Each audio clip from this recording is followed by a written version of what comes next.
ମୁଁ ଓଡ଼ିଆ ଭାଷା ଏବଂ ସମୃଦ୍ଧତାକୁ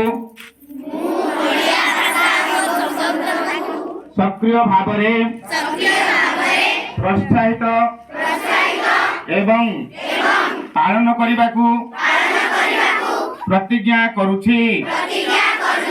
दैनंदिन जीवन रे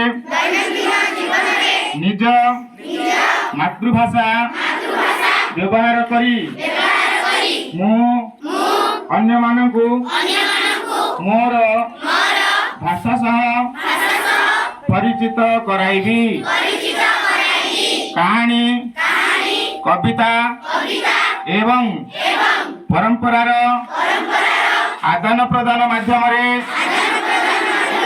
मु आम राज्य तथा राज्य बाहर ओडिया भाषा साहित्यर प्रसार एवं प्रचार रे सहयोग करिबी। वंदे उत्कल जननी।